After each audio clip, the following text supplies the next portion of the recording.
Well, hello and welcome to Dreams of Wings. We're going to look at head tracking in this video. We're not going to be doing any flying. Just recently I've been asked quite a bit about what I'm using to get the cockpit views in Microsoft Flight Simulator or P3D. So I thought I'd just do a quick one just to quickly run through what head tracking is about and how I use it. Now I use a system called TrackIR. There are other systems available as well. There's something called trackhat, and there's also, and I can't remember the name of it, but there's a system where you can actually use a normal webcam to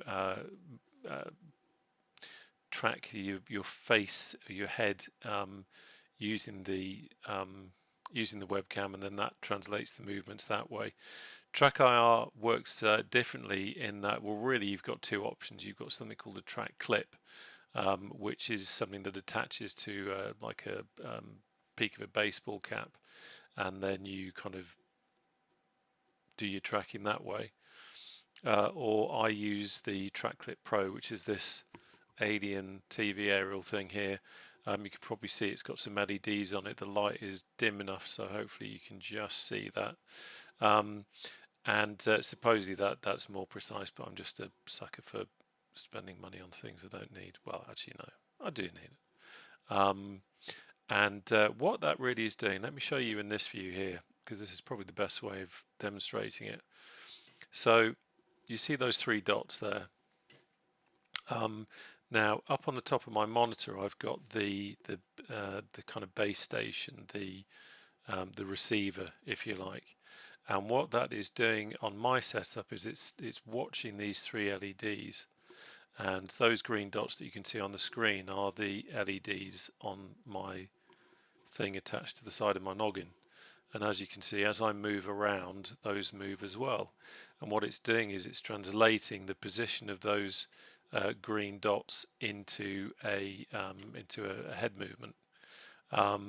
Something very quickly you can do, say for example it was a bright day and there was sunlight coming in, then you can adjust the sensitivity of it. So hopefully, given whatever light background you've got, you can always find a way of making sure that all it's doing is tracking these three dots. Now the track clip works slightly differently in that it works off reflected light, but it's tracking it in the same way.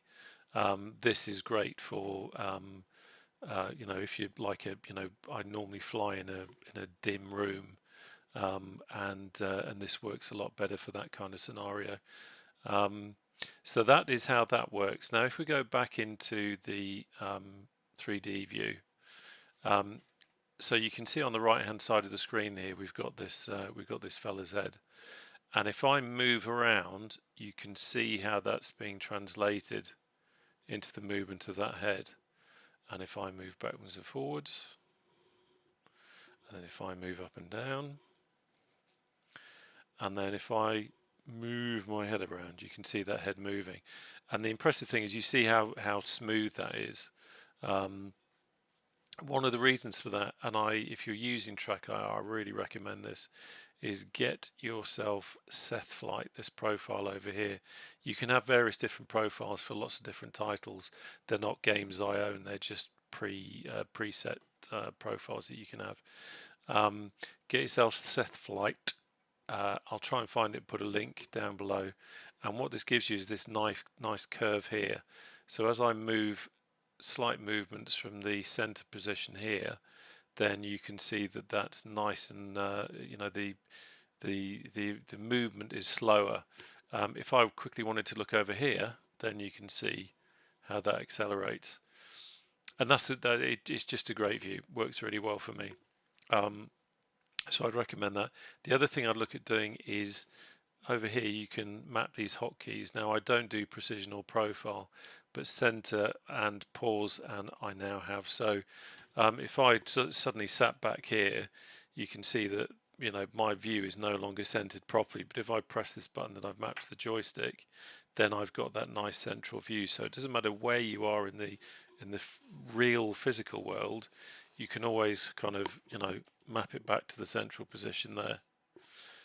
Just makes it a bit more comfortable. And also sometimes, especially in something where you're moving around a lot, you might lose that central position. I tend to find that, for example, on approach, I'll always quickly reset it because I might have moved. I might be sitting there like, oh my God. So you want to reset it and get it all nicely set up there. The other one is pause. I have pause because, like, now, I mean, I'm talking to you about TrackIR, but if we were having a chat about something else and my head's moving around like that, it's going to do you nothing. And I know a couple of people have commented before where I've been quite happily chatting to the camera and not realised that in the meantime the background is doing all this. So we press pause, wrong button, that was the old button I had set up, press pause, and now I can move all I like and it stays nice and central, and you don't get motion sickness out of it, which is quite good. So that briefly is TrackIR, very quickly how that works. Let's now jump into a cockpit and see what happens there. Okay, so here we are in the best seat in the world, let's face it. This is a Spitfire Mark II. It's the A2A simulation Spitfire here in P3D. Let's just open the canopy.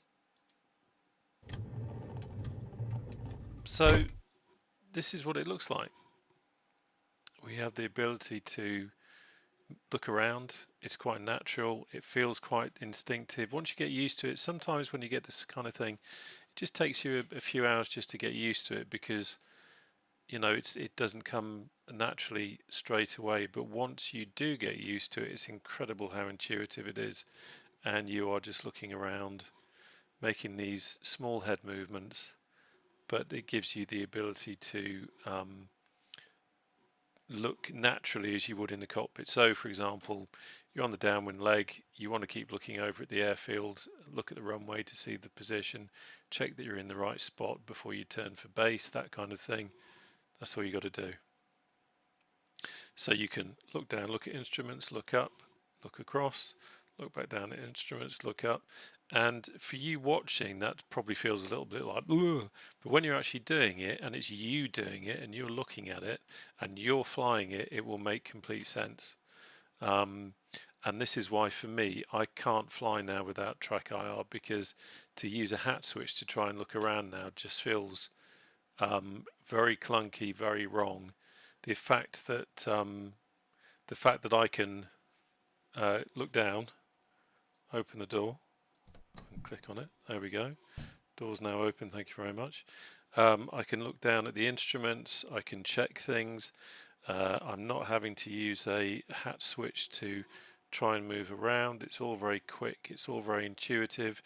You know, for example, you're flying along and you want to see where the flat position is, or rather not the flat position. Let's, you know, the radiator position. You're flying along and boom, there we go, and back up again. You're not having to hunt it with a hat switch, so it makes life a lot easier from that point of view. One little other tip, again, if you're going to use this, you may have worked this out already, but if you are new to it, if you are, say for example, you're doing startup checks in something like this A2A Spitfire, which is a study level, so you're really having to do everything as you would in the real aircraft, you'd be looking down at the instruments a lot. And you know, that can get a bit tiring having your head bob down like that. So when I'm doing a startup, or if you're doing IFR flying where your head is down in the cockpit quite a bit, I normally put my head up a little bit like that, press the reset button, and then I can look down, and it's a much more comfortable, natural angle for the old Bonzeruni here. And then when you come back to just wanting to fly normally, put your head straight like that, press the reset button, and again I'm looking down the nose without having to look up. Another cool thing about warbirds, if you're into your warbird flying, especially where you've got a tail dragger with a long nose like this, as you can see I can't see much in front, you'll be doing your S-turns when you taxi, but also you can quite literally stick your head out the window as you would in the real thing. So it gives you that extra visibility. We've got the door open here, so we can actually get down like that and have a look down the side of the aircraft there. So yeah, as I say, very intuitive and very easy. I mean, how easy is that just to look out there? You're doing your control checks and you look out. You want to look at the elevator, boom, there you go. If you're flying a combat game like IL-2 or DCS, you can very quickly look around, and target tracking is a lot easier with it. Okay, so something that I can best show you here really is how much you can move around in the world. So whereas the Spitfire very much in this little cramped cockpit, so you haven't got much room, in something like this Airbus, you get an idea of the space, and you actually feel the space a lot more with TrackIR than you would normally. So for example, I can lean over on the chair here and have a look. If I want to have a closer look over here, I can do. Have a closer look at the instruments. If I wanted to come down here and check under there, I could do.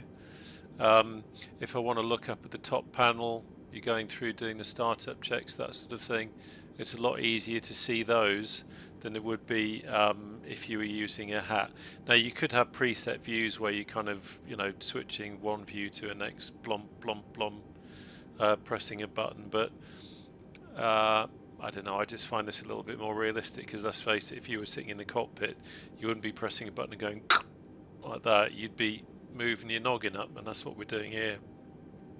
So hopefully that gives you an idea of how that actually works. But I really just wanted to show you this one to show you the space that you've got in there, and how much you can move around, and how that makes it just a little bit more immersive if you are going to be flying really anything apart from a warbird. Really, if you're flying something where you've got a bigger cockpit, then that definitely helps. And that really is it in a nutshell. I can't really think of much more to say about it. I would suggest, if you want to have a look at trackhat, a good friend of mine, UK Jim, has got a channel. He uses trackhat. I'll put a link down below. Go and have a look at that, and you can see how his system is very similar to mine. I think trackhat is newer, or this version of trackhat is newer, and it's cheaper. So go take a look. As I say, this video isn't so much about TrackIR itself. It's about really the benefits of having a head tracker. Obviously, the next step up is VR, which is just awesome. So yeah, head tracking, very useful. I think I've kind of covered what I wanted to cover with it. Just really wanted to explain it a bit more, having had a few questions. If you have any other questions, then please, by all means, stick them in the comment section below, and I will try and help. But yeah, hope you found that useful if you were looking for more information on head tracking.